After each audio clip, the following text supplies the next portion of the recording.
Greetings! It's September 25th, 2019. This is episode 18 of Afrolantican Jurisprudence, my video series presenting 5,000 years of an extraordinary commitment to the equal protection of law within Africa and African American jurisprudence, within our juridical organizations and our statehood, going all the way back to antiquity.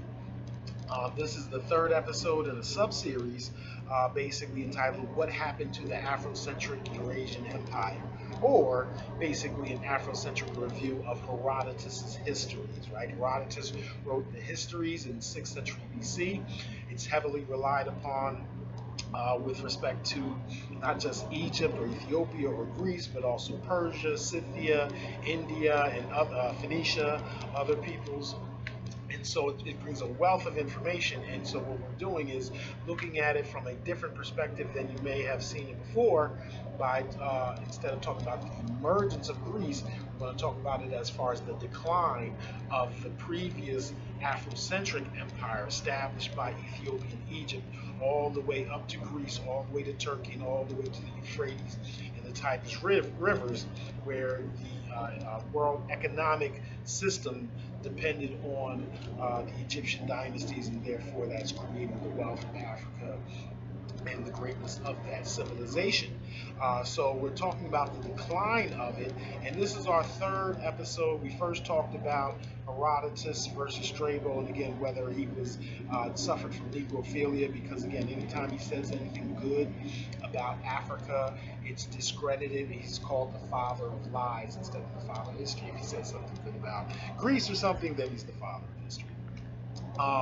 But we talked in that episode about a lot of the cultural differences that Herodotus draws between the Egyptians and the Ethiopians and the Greeks, the Spartans and the Scythians, and the Persians, and how stark those differences are, especially with regard to matriarchy, wealth, cleanliness, violence, and especially legal due process and the equal protection of law, religious tolerance, and things of that nature.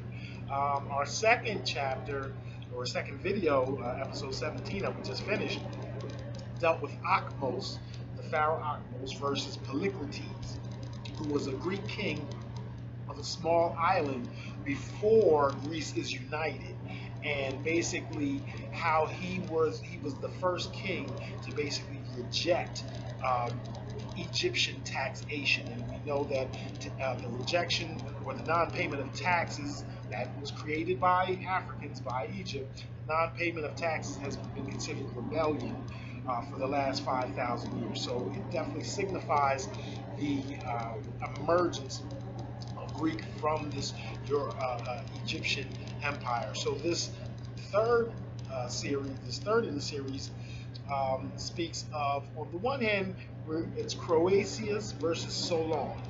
Croatius is finally the uniter of the Greek Isles, along with Lydia, which is basically Turkey or near where Troy was.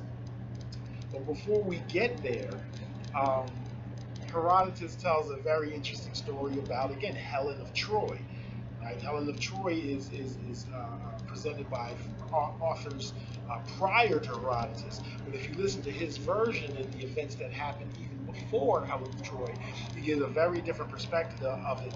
And again, another, some more flavor or some more evidence, a more comprehensive view of what the Afrocentric Eurasian Empire was like, and then why the movies 300, Sparta, and all that have such a venerated place within European or white history because of the way it broke the mold or broke the hold of Ethiopia, Egypt, Phoenicia, and the dark world at that time.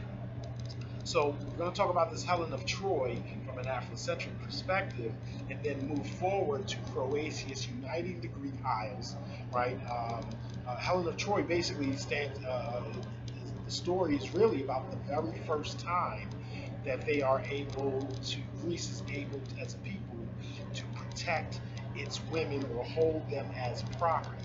I do mean to say that as hold them as property, because that also is a cultural distinction between the coming Eurocentric world, the patriarchal world, versus the matriarchal or matrilineal world that was the Afrocentric world, where women were their own independent legal persons, right? So it's very important to the Greeks that they're able to control their women and not let them marry off black men or brown men and carry off to Asia, which had been the case for centuries. We're going to get to that story. But then after that, Croesus is going to, once the Greeks basically have a certain level of power, they the story follows Croesus, who then rejects Egyptian, basically the concept of maat, right? So Egypt, Ethiopia is governed jurisprudentially by the concept of maat, right? The goddess maat, truth, balance, order, justice, etc. And we've talked about in previous episodes, going all the way back to episode 5 or 6 or something like that, about the teachings of Ptah-hotep, teachings of Khanum-hotep, in different texts from that first, from the Old Kingdom, the Middle Kingdom, that tried to explain in more greater detail what maat required. Well, here our story is not what maat required, but how Solon, the Athenian lawgiver, was basically goes from and we know Athens to be a former colony of Egypt, and therefore probably having an Egyptian juridical system. Solon is the lawgiver; he's basically the vizier of the place, of the city-state. He's jurisprudentially trained in Egypt. He goes to Egypt as well, and then finds himself also in Lydia, in front of the king Croesus, who was just basically united Greeks as a nation. And in their discussion, he presents to Croesus the teachings of maat in answering a philosophical question that Croesus points to. Again, this is all very dramatic, right? When you get it from these storybooks and whatnot. So again, we know that these are stories. We're not saying that it represents the entire truth, but it gives us a great deal of evidence as to see what goes on there. And we see that Croesus hears the teachings of Solon, kicks him out, says, I can't do nothing with that. You're not respecting my power, my might. And so again, this idea of power and might on the one hand, from a patriarchal perspective, versus justice and community and communal living, order, balance, and whatnot from this Afrocentric perspective is rejected. And to me, that again is what Herodotus' history is all about. If somebody would have told me that's what this book was all about, I'd have read it long time ago when we were much younger. Again, and that's part of the purpose of this series is to look at this ancient antiquity from this legal perspective to show that what we experienced back then, we're reproducing nowadays, and how do we create a better system based off of that stuff. And it seems to me that it's just a lot more interesting when we are front of the story, and that's what it means to be Afrocentric. Put Africa in the center of the story instead of at the margins. Africa's at the margins when you watch Hollywood's version of Helen of Troy of 300 or whatnot, but that doesn't have to be the case. There's enough information, there's a wealth of information in these texts to present these stories with Africa in the center of the story. So let's move forward with that, right? So long before there's even Helen, right? There were Phoenician pirates captured women from the ports that they conquered. Again, I call them pirates. The Phoenicians were known to rule the Mediterranean Sea. They were great sailors, and they traded in goods with Assyria and Egypt.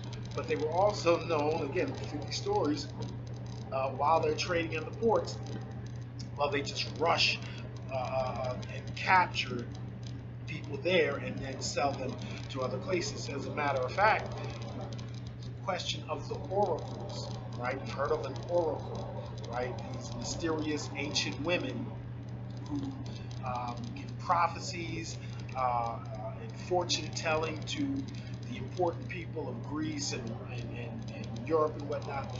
Well, first of all, they are derived from Africa, right? And derived from this concept of queen mothers that have the the juridical power to decide cases. And we see throughout Herodotus' histories, these women are not just fortune tellers, they decide legal disputes from succession to the jurisdiction of nations. It's very, very fascinating. But here, Herodotus tells the story that oracles find their way into Libya, find their way into Greece by being captured by Phoenicians out of Egypt. Right? He says two of the sacred women were once carried off from Thebes by the Phoenicians, and that the story went that one of them was sold into Libya and the other into Greece, and that these women were the first founders of the oracles in the two countries. This is what I heard from the priests at Thebes, at Dodona, however, the women who delivered the oracles relate the matter as follows. Two black doves flew away from Egyptian Thebes, and while one directed its flight to Libya, the other came to them.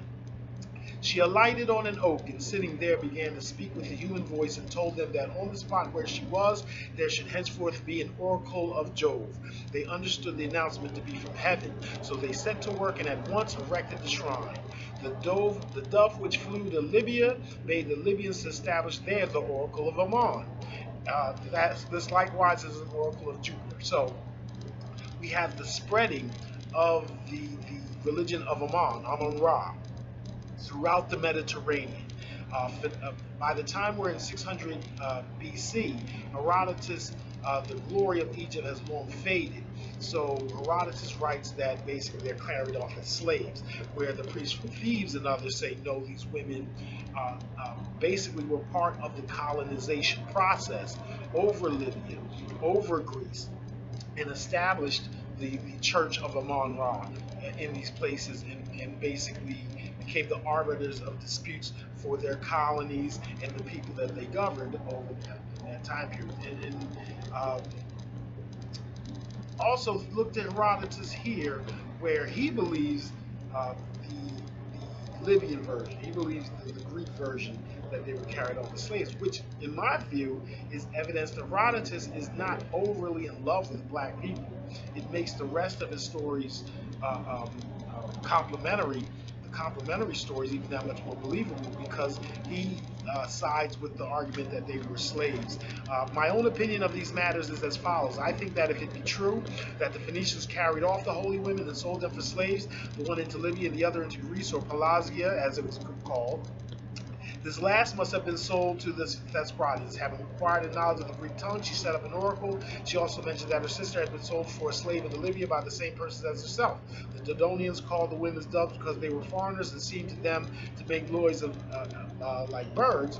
But after a while, the dove spoke with a human voice, because the woman whose foreign talk had previously sounded them like the chattering of a bird, acquired power of speaking which they could not understand. For how could it be conceived possible that a dove should really speak with the voice of a man? So Herodotus disbelieves the story as given by the Egyptians. However, it's curious to note that if they were carried off as slaves into these places, how would they establish a church of a different religion that's coming from Africa into those places? That would seem to require power and authority, not the workings of two basically slave women, unless the power of their speech was just so miraculous. I guess we can't leave that out.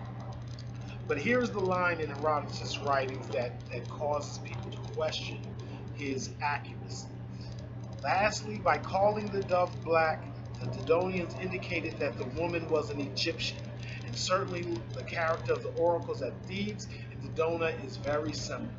So here we have the most explicit passage in Herodotus' histories, not just calling the oracles black, not just calling Egyptians black, but also showing that their installations in their Greek colonies, the oracles, those who have authority to counsel and basically decide legal disputes in those places, were not only black, but black women.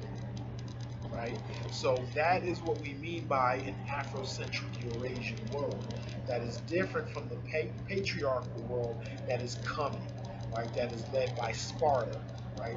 Athens and Sparta, both being Greek, they had different cultures, and we have in those movies about 300 and whatnot are passing the torch from one to the next. Um, so So we already have the Phoenicians, and again, the Phoenician people are from around from Eastern Africa, Southern Arabia. That's their homeland. They migrate through the Red Sea. They migrate perhaps even through the Persian Gulf. Who knows? But they become a people that takes over the Middle East, or at least the coastal areas of the Middle East, the Mediterranean, Palestine, Syria, etc. And they had been capturing not only Egyptian women but European women as well. So before we get to the Helen, the Greek king Inachus, his daughter Io, and Io is the term Athens went by Ionians, comes from Io. She was also captured by the Phoenicians. Again, according to the Persians, I'm quoting Herodotus again. According to the Persians, best informed in history, the Phoenicians began to quarrel. This people who had formerly dwelt on the shores of the Erythraean Sea, that's the Indian Ocean, these people, the Phoenicians who had formerly dwelt on the shores of the Erythraean Sea, having migrated to the Mediterranean and settled in the parts which they now inhabit, began at once, they say, to adventure on long voyages, freighting their vessels with the wares of Egypt and Syria. And we also, again, have in Herodotus stories of the Phoenicians circumnavigating the entire the African continent, which they call Libya. We talked about that in, I believe, the first episode.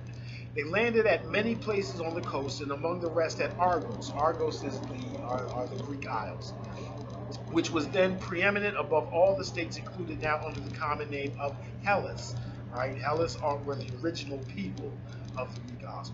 Here they exposed their merchandise and traded with the natives for 5 or 6 days, at the end of which time, when almost everything was sold, there came down to the beach a number of women, and among them the daughter of the king was, they say, agreeing in this with the Greeks, Io, the child of Inachus. Women were standing by the stern of the ship, intent upon their purchases, when the Phoenicians, with a general shout, rushed upon them. The greater part made their escape, but some were seized and carried off. Io herself was among the captives. The Phoenicians put the women on board their vessel and set sail for Egypt. Okay, if you've gone to lots of museums and seen some of the late carvings, you'll see Egyptian men, very light-skinned women, and lots of carvings about that. Because again, European women, Asiatic women, were often captured and sold to men who were helped populating Lower Egypt. Because remember, Egypt civilization is coming down the Nile from Ethiopia, from Nubia, all the way down past Upper Egypt, through Thebes, down to Lower Egypt. And so Lower Egypt is new. The Delta is new. And so populating it, creating cities there, you probably had men that were adventurous, moved forward, and then basically bought or obtained wives to create settlements up in Lower Egypt. And of course, Lower Egypt, over time, over thousands of years of Egyptian history, becomes the equal and then more powerful than Upper Egypt. Okay, back to Herodotus. Thus did Io pass into Egypt, according to the Persian story, which differs widely from the Phoenician, and thus commenced, according to their authors, a series of outrages. So before we even get to Helen of Troy, there's this issue of people just running up in Greece and just taking women, right? Now, it's not just Greece, because we talked about the argument of the Phoenicians at the time of perhaps the Hyksos, one of the intermediate periods of Egyptian history, that that women there were carried off and taken and placed in other places. But later we found, but what Herodotus is again concerned about is the emergence of the Greek Isles. So the next story is about how the Greeks themselves finally had the power to board ships and take, do the same, exact revenge on the Persians. I'm sorry, on the Phoenicians. So the Greeks managed to exact some revenge, capturing a woman named Europe and a woman named Medea from the Phoenician coast. Let me say that again. They captured a woman named Europe. So the entire continent is basically named after this woman that's captured from Syria or Middle East Phoenician coastline. Syria, Lebanon, Palestine, Carthage. The Phoenicians demanded their return, right, because they're powerful people at this time, but the Greeks were strong enough to refuse for the first time in history. Quoting Herodotus, the monarch sent a herald into Greece to demand reparation of the wrong and the restitution of his child. But the Greeks made answer that having received no reparation of the wrong done them in the seizure of Io the Argive, they should give none in this instance. So here we have a little tit for tat. You've taken Io, we give her back. You take Medea, you take Europe, and we'll give her back. So this idea of between an Asian civilization and a European civilization, you have women as property, as and not just property, but representing I guess the wealth of those nations, or the might, or the ability of those nations to determine themselves, to protect themselves. So according to Herodotus, Paris, or otherwise known as Alexander, the son of Priam, he's well aware of the beef when he purposely sets out to capture Helen, the daughter of Agamemnon. Right? He says, Alexander, the son of Priam, bearing these events in mind, resolved to procure himself a wife out of Greece by violence, fully persuaded that as the Greeks had not given satisfaction for their outrages, so neither would he be forced to make any of his. Accordingly, he made prize of Helen. Now, Herodotus reports that the Persians, and the interesting thing about the Persians is because they seem to be something of a neutral party here between the Phoenicians and the Greeks, although Herodotus believes that the Persians and Phoenicians are more akin to each other than Greeks, which is interesting of itself. But the Persians believed that Helen wasn't captured, that she chose to marry Paris, and that this whole thing is about interracial marriage, right? They say, or at least according to Herodotus, they say, the Persians consider that the Greeks were greatly to blame, since before any attack had been made on Europe, they led an army into Asia, and now as far as carrying off of women, it is plain that without their own consent, they would never be forced away. So again, distinct from Europe, the European or Greek version, where women are property to be basically captured and traded back and forth. The Persians suggest that this is about marriage, that women have their own agency.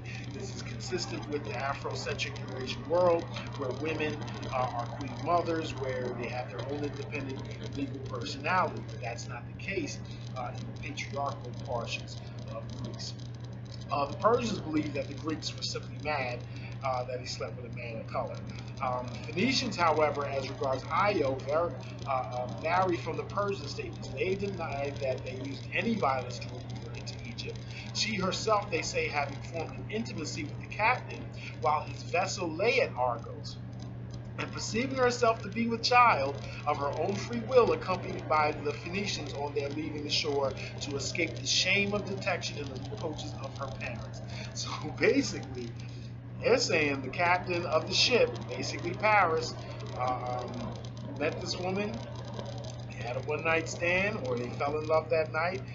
She believes herself pregnant, and that she would not be forgiven that because of the interracial marriage or interracial coupling, and therefore went off with Priam and left Greece. Herodotus makes it seem as it was only a problem for the Greeks at this time. He says, the Asiatics, when the Greeks ran off with their women, never troubled themselves about the matter. But the Greeks, for the sake of a single Lacedaemonian girl, Spartan girl, collected a vast armament, invaded Asia, and destroyed the kingdom of Priam. And now that's what he's discussing, the Trojan War, where they hide in the horse and they get into the city and destroy it, right? So all of that, now you know the story, was all because of a rejection of interracial marriage, right? That's what you get when you look at these from an Afrocentric perspective. It takes on a little bit more flavor. And if you think I'm overstating it, let's hear from Herodotus, because he draws a clear racial distinction between the Greeks and others. Henceforth they ever looked upon the Greeks as their open enemies, for Asia, with all the various tribes of barbarians that inhabit it, is regarded by the Persians as their own. But Europe and the Greek race they look on as distinct and separate. Okay, so I understand the point. We're in the 20th century, the 21st century. We're in a period of white supremacy, so it's only natural for scholars to focus on the ways in which Europeans and white folks of the Western hemisphere and the Western Europeans have created white race or created race in this time period. But I think we're mistaken to not point out the fact that racial distinctions, however arbitrary, have been drawn for over 4,000 or 5,000 years, and particularly when black folks were on top. So I think that should give us a different perspective when we're talking about racial matters today, to know that these distinctions were not just drawn up in 16 or 17 or 1800, although they were amplified at those time periods to justify slavery and to make black folks human. However, they have a much longer imprimatur, they have a much longer history going back to the curse of Ham that Arabs used to discredit Africans. Like we talked about the Zanj revolt and 9th century MCs. Some episodes I can't remember. Okay, so I made the argument that again, this was a capture of one Spartan girl, and that there was this cultural distinction, racial distinction that Herodotus is drawing between the Greeks and the Persians. Well, let's also make sure that we understand that Herodotus is drawing a cultural distinction between even Spartans and Athens. And why that's important is because it's so distinct from the idea that Greeks created Egypt, right? We used to be under this assumption that the Greeks brought civilization to Egypt, Europeans brought civilization to Egypt or democracy to Egypt and the rest of the world. We know that to be untrue, but to understand how wildly untrue that was, we have to understand that Egypt and Ethiopia created colonies, created Athens as a colony, right? And that the Spartans, coming from the north, are the quote unquote, if you want to call them pure Europeans, or the ones that represent the patriarchal culture that's been established. They were the ones that were less civilized and very, very, very much against the more agricultural-based, maternal, and learned Athenians. So beyond differences in complexion, I mean, they had let's talk about. We talked about women as property. So even Herodotus draws a very, very clear point here where he says, when a maiden is left the heiress of her father's estate and has not been betrothed by him to anyone, the king will decide who is to marry her. So again, women cannot be single persons. They don't have a legal personality outside their fathers or their husbands, where we know 2,000 and 3,000 years prior to this, women had full legal personhood as early as the Old Kingdom Egyptian dynasties 1 through 6. We know that Egyptian women were very, very much part of the medical profession, and even there was at least one female pharaoh of the Old Kingdom of Pharaoh Nitocris, who I believe was in the 5th dynasty or the last pharaoh in the 6th dynasty. We'll get back to that. But not only did that passage prove or suggest that women were held as property. Again, women were there's also a story here where one man tricks another man out of his wife. So the idea that a marriage between men and women being sacred is absent, right, in Sparta. It's absent in the Greek Isles.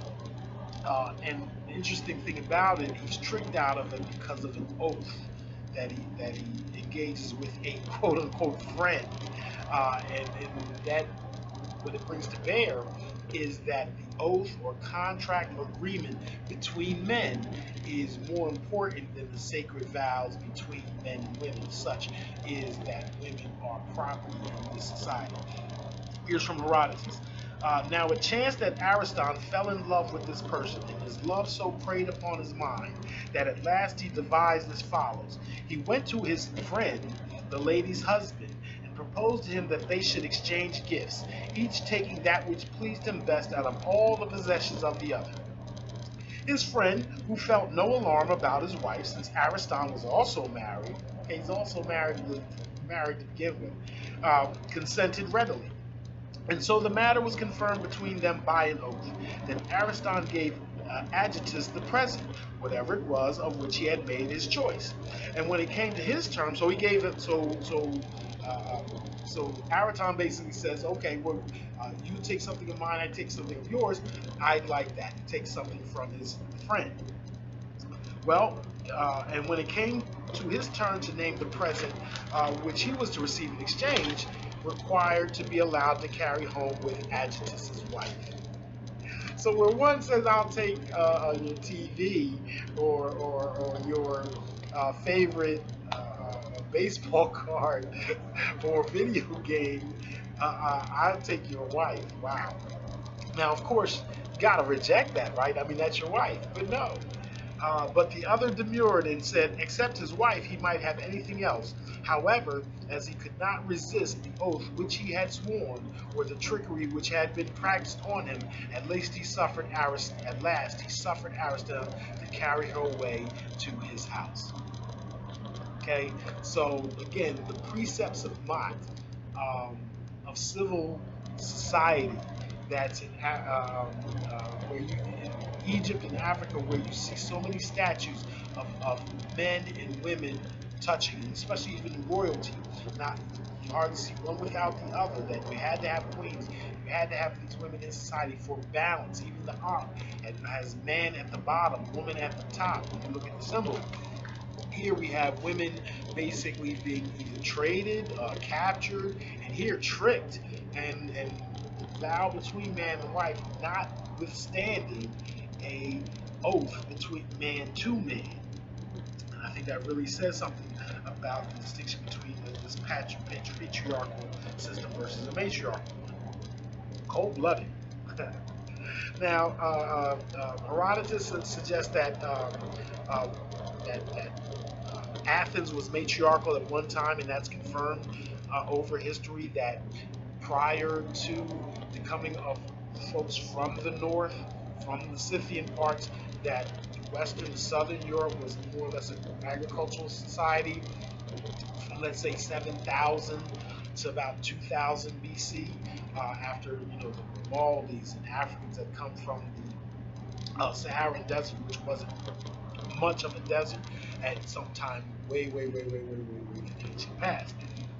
And so we have this matriarchal world in Southern Europe, again, where then this northern peoples, and aided again by the horse. I wish I could had time to really emphasize how much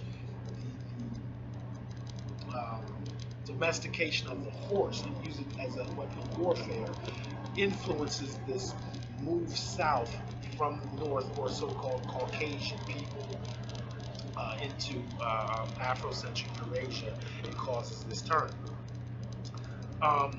So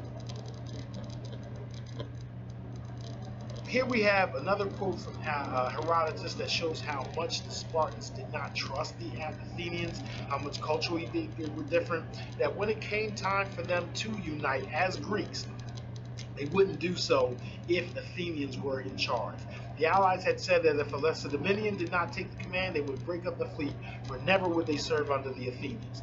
There had been a talk in entrusting the Athenians with the command at sea, but the allies were adverse to this plan, wherefore the Athenians did not press it, for there was nothing they had so much at heart as the salvation of Greece, and they knew that, and if they quarreled among themselves about the command, Greece would be won.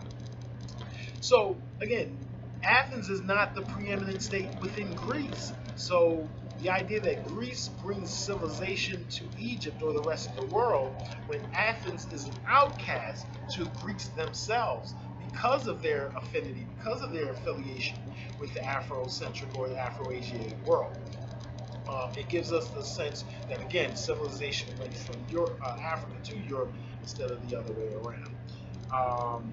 Now, going from matriarchy to patriarchy was not a snap of the finger, even though a king named Lycurgus was one who was credited with changing all the laws and all the customs of Sparta. And again, you have to ask yourself, well, if it's patriarchal now and it was changed to patriarchal, what was it before? If Lycurgus came and changed all the customs, and where did those customs come from? So,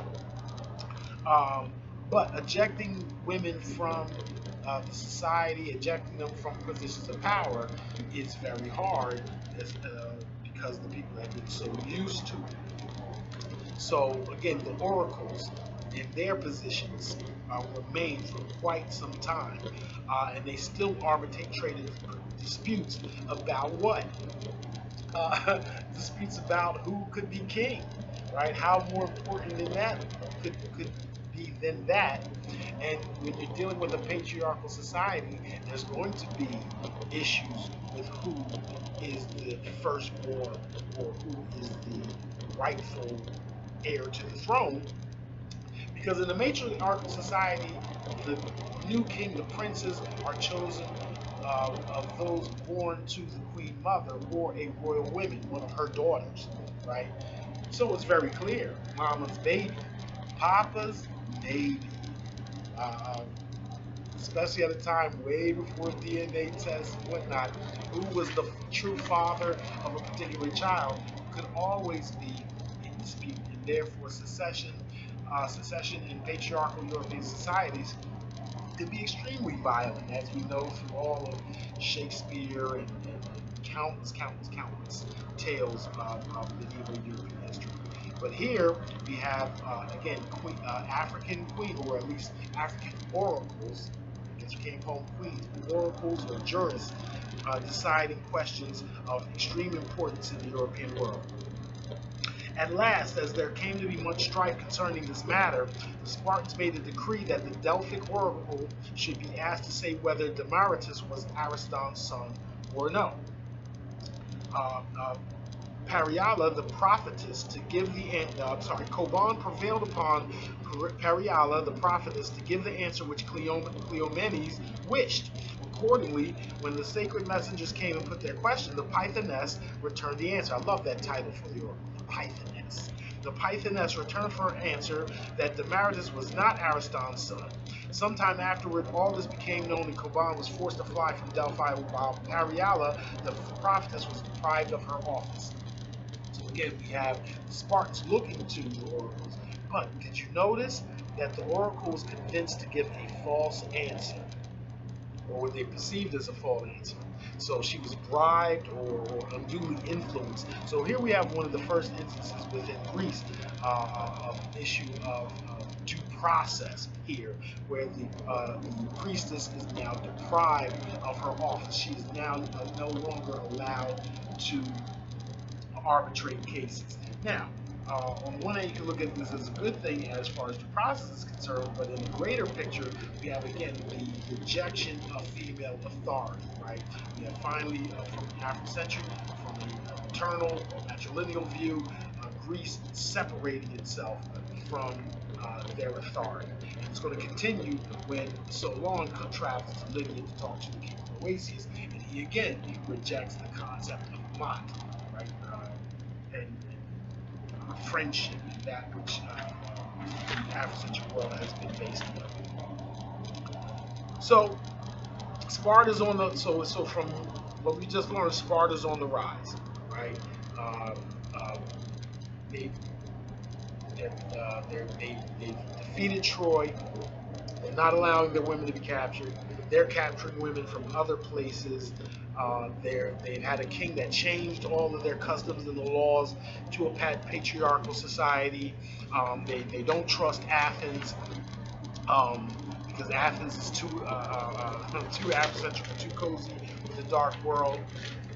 They reject finally the Oracle of Delphi, or at least remove at least one of them from her office. And so they're on the merge. They're emerging. They have a navy. They travel. They even try to establish colonies in Africa. Right? Listen to this. Dorius, who had imagined that he should be chosen, basically someone who thought that he should be king. Right?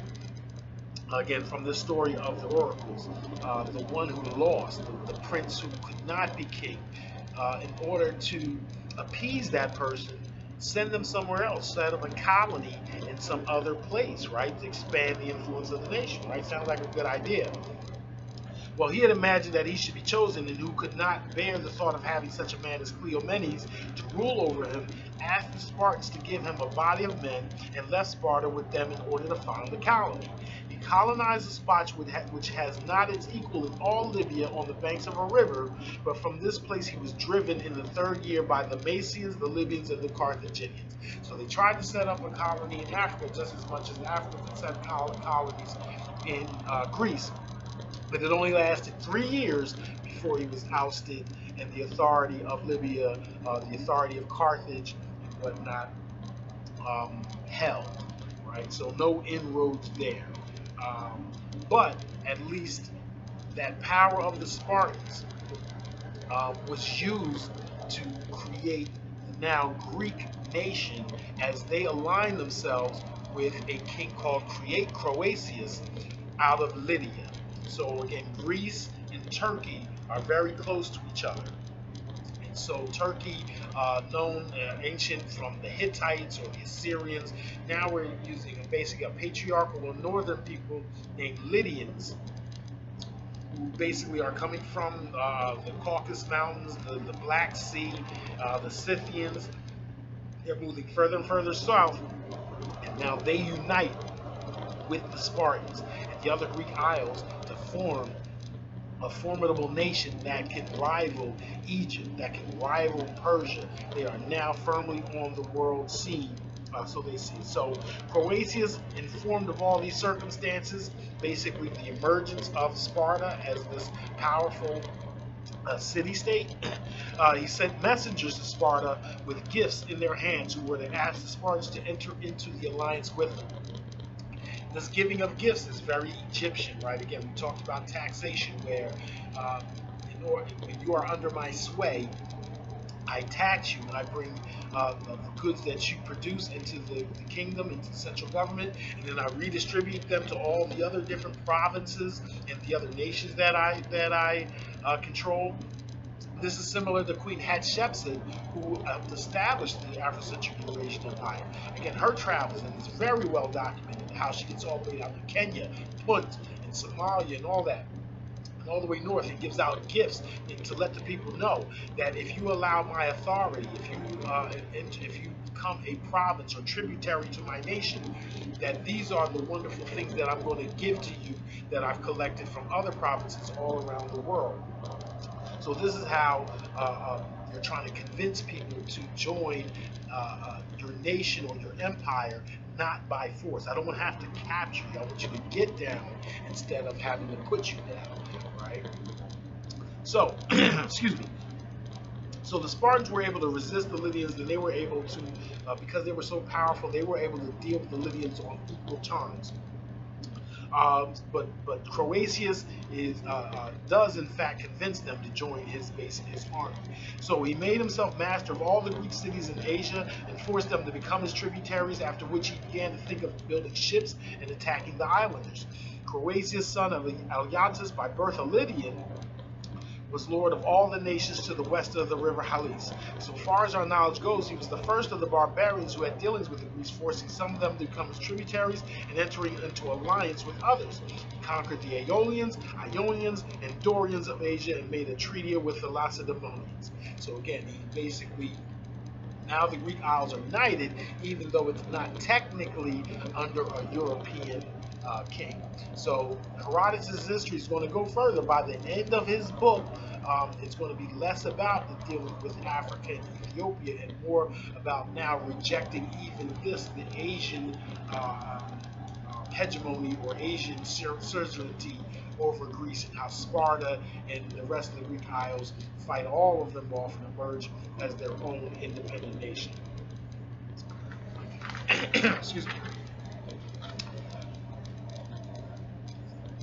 Now the Lydians, Herodotus tells the story of the Lydians, and again, if you go back further and further and further in time, it gives the history of how Croatia comes to be.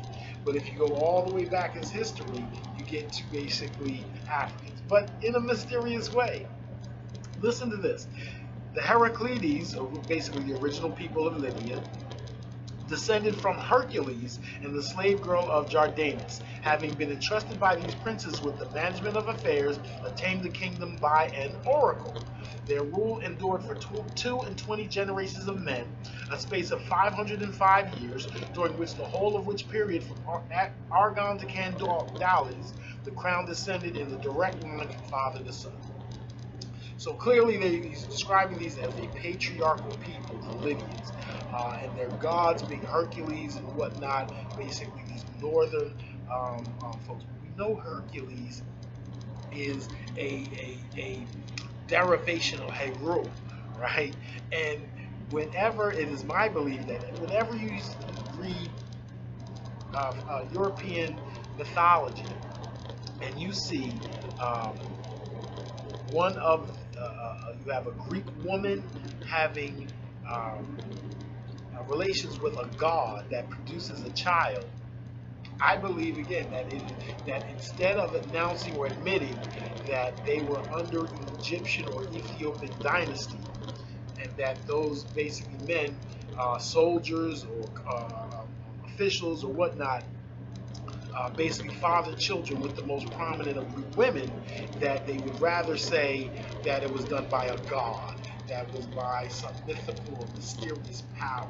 You even see this again in the Bible, where instead of admitting that the father of the child was not Hebrew or Jewish, that they come up with all types of stories, outlandish stories, even incestuous stories. And it's better that it came within the tribe instead of from someone outside the tribe, or especially someone African outside the tribe.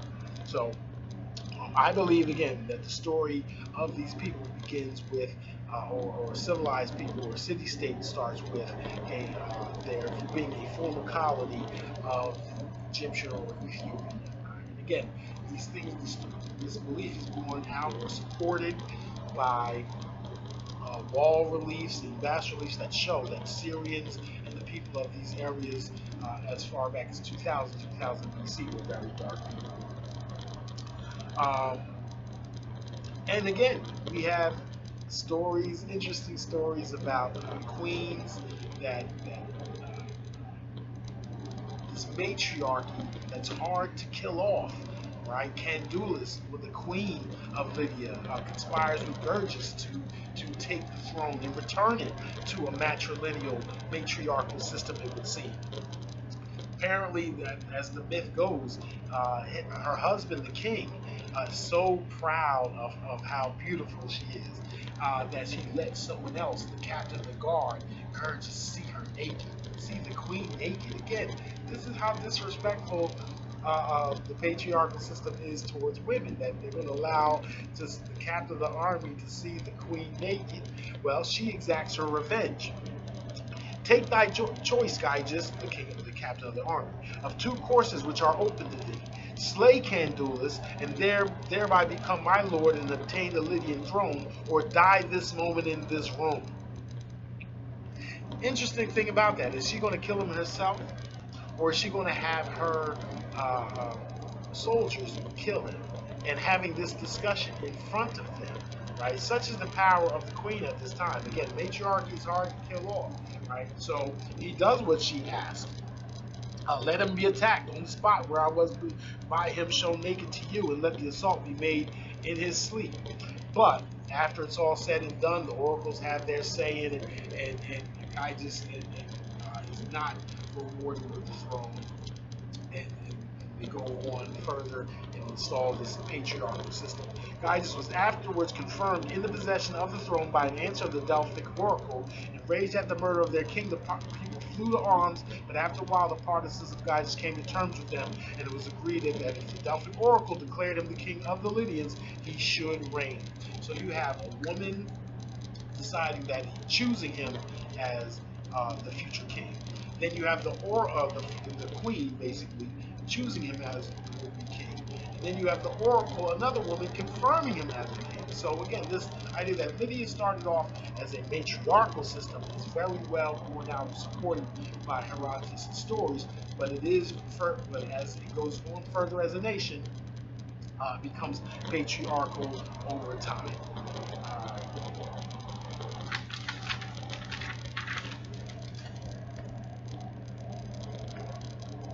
So Croasius is coming. That's why, in my view, it's very important, or why Herodotus makes a story about Croasius and the visit from Solon, because we're and why and how we're transferring, or how the Greek nation is being transferred, and not only the Greek nation, but again, even Lydia, this Turkish nation, is rejecting the former Eurocentric or Afrocentric Eurasian empire, complete with its matrilineality, its matriarchy, its female jurists, and establishing a more patriarchal system. And the final nail in the coffin, so to speak, is the rejection of MAAT, the rejection of Solon, the Athenian lawgiver, who travels to Croasius to compel or impress upon him what it means to be just, what it means to be successful, that it's more than just conquering and having power, but it's hearing none of this. So Croesus rejects the teachings of Solon, the Athenian lawgiver. Solon, the Athenian, he was on his travels. This is Herodotus speaking. He was on his travels, having left Athens to be absent 10 years under the pretense of wishing to see the world, but really to avoid being forced to repeal any of the laws which, at the request of the Athenians, he made for them. So I think that's an interesting statement, that without Solon, the laws cannot be changed in Athens. And he's destined to be gone for 10 years. So he is, again, the vizier or the secretary general. Is he imposed by the Egyptians, or are they just descendants of Egyptian colonies ruling themselves? It's not clear, but we know from these statements that basically the Athens is a civilized place with its own jurisprudence, and Solon is trying to spread it further. Without his sanction, the Athenians could not repeal them, as they had bound themselves under a heavy curse to be governed for 10 years by the laws which had been imposed on them by Solon. And again, it's speaking as if Solon is not an Athenian, right? It seems to be, and where would he be from? Well, it seemed that he's from Egypt. Solon set out upon his travels, in the course of which he went to Egypt, to the court of Amasis or Akhmos, and also came on a visit to Croasius at Sardis. Croasius received him as his guest and lodged him in the royal palace. On the third or fourth day after, he bade his servants conduct Solon over his treasuries and show him all the greatness and magnificence. Right, when a traveler or an ambassador from another country comes to your nation, and you'll see this when the Persians come to Egypt, Ethiopia as well, that they don't immediately get an audience with the king. Right? First of all, you're not that important that I got to drop whatever I'm doing to speak to you. You know that, right? And let your king know that. But more than that, in the time that you're going to wait, I'm going to have my people entertain you.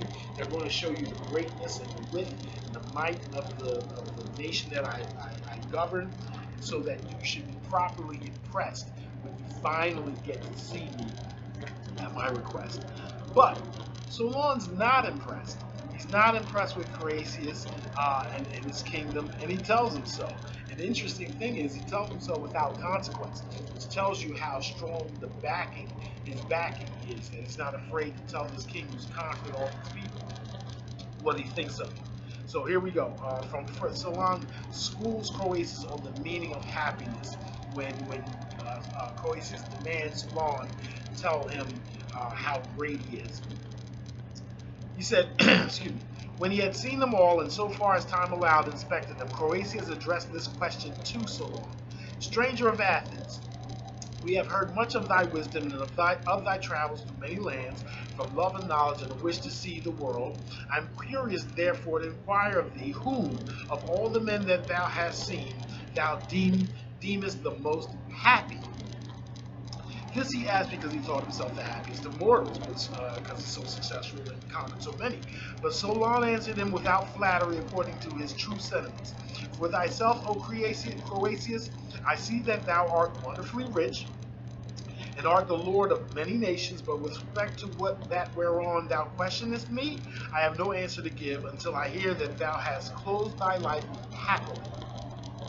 For assuredly, he who possesses great store of riches is no nearer happiness than he who has what suffices for his daily needs, right? He said, he who possesses great store of riches is no nearer happiness than he who has what suffices for his daily needs. Unless it so happens that luck attend upon him, and so he continue in the enjoyment of all his good things to the end of life. For many of the wealthiest men have been unfavored of fortune, and many whose means were moderate have had excellent luck. Men of the former class excel those of the latter, but in two respects. These last excel the former in many. The wealthy man is better able to content his desires and depend upon against a sudden buffet of calamity. The other has less ability to withstand these evils, but he enjoys all these following blessings. He is whole of limb, a stranger to disease, free from misfortune, happy in his children, comely to look upon. If in addition to this he end his life well, he is of a truth the man of whom thou art in search, the man who may rightly be termed happy. Call him whoever until he die, not happy, but fortunate. So basically he's saying you have to follow the precepts of MAAT your whole life in order to be considered happy. Otherwise, to basically say that some good fortune has come upon you, that God or one of the gods has favored you at this moment, does not make you the happiest of men, because your fortune can change tomorrow.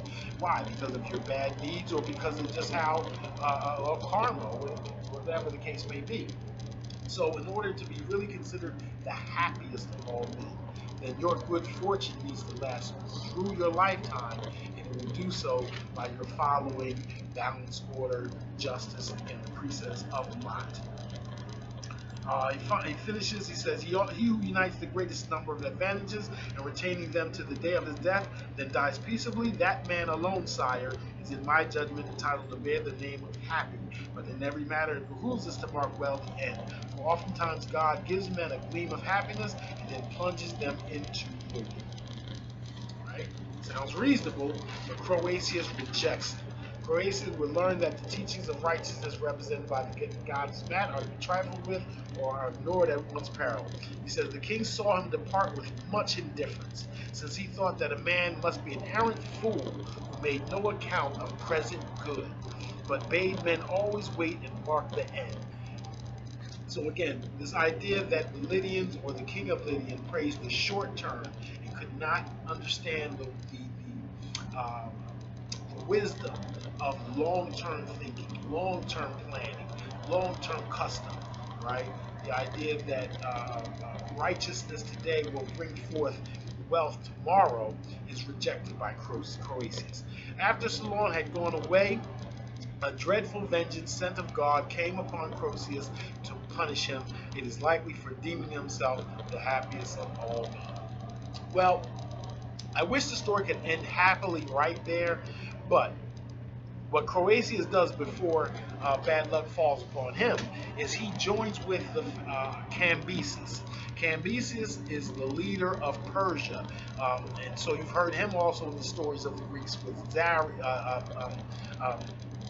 Darius. Cambyses, Xerxes, these kings of Persia that then they try to extend their influence and eventually conquer Egypt with the help of the Lydians, with the help of Greeks. So the Persians basically take this united Greek, this Lydia, the Phoenicians as well, and basically forms an international army to finally take Egypt and end its rule over them, right? And they're successful.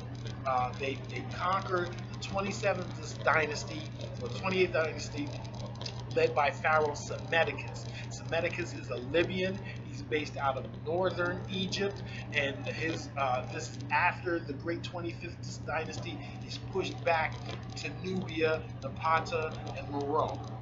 And so we have basically an international coalition of Europeans and Asians, Eurasians, or Caucasians that basically form a united front or a united assault on Memphis, the northern part of Egypt, and they're successful. But even with that success, Psammetichus goes down like an African, right? He goes down fighting. His sons carry the revolt forward, and makes it very hard for Cambyses to rule a nation so sophisticated, because the Persians, the Lydians, and the Greeks are all coming from places that are less sophisticated, and their ability to control international trade the way the Egyptians had before is called into question, and brings basically the whole Eurasian world into decline until the Romans and others have to take over after that. So that's what we're going to pick up in our next episode, episode 19. We're going to talk about Psammetichus versus Cambyses, Psammetichus, the last African pharaoh. After that, we'll talk about Ethiopian and African resistance to Persian hegemony. And after that, we'll talk about, again, the recalcitrance or the resistance of African matriarchy, how Cambyses and the Persians are haunted by the goddess Hathor. And so those are the episodes coming further, episodes 19, 20, and 21 of Afrolantican Jurisprudence. I'm so glad that you stuck it out with me for this hour, and hope to see you very soon at episode 19. Again, Psammetichus, the last African pharaoh, and hope to see you then. Hotep.